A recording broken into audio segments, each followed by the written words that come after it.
ഗുരുധർമ്മത്തിലെ ഏറ്റവും പ്രാധാന്യമുള്ളത് അഹിംസ.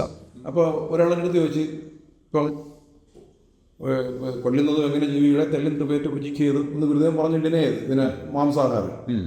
അപ്പോൾ എൻ്റെ അടുത്ത് ഒരാൾ ചോദിച്ച്, ഈ സസ്യങ്ങൾക്ക് ജീവനില്ലേ? സസ്യങ്ങൾക്ക് ജീവനില്ലേ? അപ്പോൾ ആ സസ്യാഹാരം കഴിക്കുമ്പോഴും നിങ്ങൾ അങ്ങനെയാണെങ്കിൽ ജീവൻ കൊടുക്കുകയല്ലേ ചെയ്യുന്നതെന്ന് ചോദിച്ചു. അപ്പോൾ അത് നമുക്ക് എന്ത് മറുപടി പറയാൻ പറ്റും? ജീവജാലങ്ങളുടെ സൃഷ്ടിയിൽ തന്നെ അതിന് ആഹാരം നിശ്ചയിച്ചിട്ടുള്ളതാണ്. അപ്പോൾ ഇന്ന് സസ്യത്തിന് ജീവനുള്ളതാണ്, മൃഗത്തിന് ജീവനുള്ളതാണ്, മത്സ്യത്തിന് ജീവനുള്ളതാണ്, ഇതെല്ലാം ഉണ്ട്. പക്ഷേ ഈ മനുഷ്യന് അതിന് വിപരീതമായിട്ടാണ് ജീവിക്കുന്നത്. മനുഷ്യന് ധാന്യങ്ങളും കിഴങ്ങുവർഗ്ഗങ്ങളും കഴിക്കാനുള്ളതായ വിധത്തിലുള്ളതായ സൃഷ്ടി സമ്പ്രദായം തന്നിരിക്കുന്നു. മൃഗങ്ങളെ കൊന്നു തിന്നാനല്ല, ഒരു ജീവിയും കൊന്നു ഭക്ഷിക്കാനല്ല.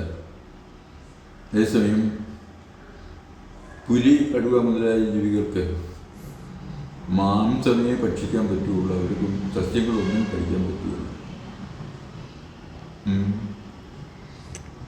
ചെറുപ്രാണികൾ കൊതുകിനാണെന്ന് വരില്ല, രക്തമേ കുടിക്കാൻ പറ്റും, അതിന് മറ്റൊന്നും കഴിക്കാൻ പറ്റില്ല, മറ്റു വെള്ളം കുടിക്കാൻ പറ്റില്ല. അതിന് പ്രധാന ആഹാരം രക്തമാണ് എന്നൊക്കെ പറ്റി. അപ്പോൾ അങ്ങനെ അവരവർക്ക് വിധിച്ചിട്ടുള്ള ആഹാരം കഴിക്കുന്നതിനായിട്ട് പാപമില്ല.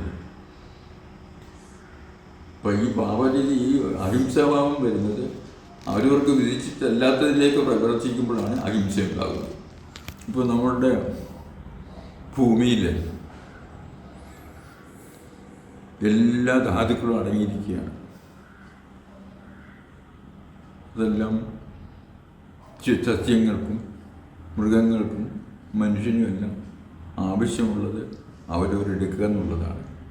പക്ഷേ ആവശ്യത്തെ കഴിഞ്ഞ് ഉള്ളവരുടെ ക്രൂരതകൾ കാണിക്കുന്ന വിവേചനമുള്ളതായ മനുഷ്യനാണ്.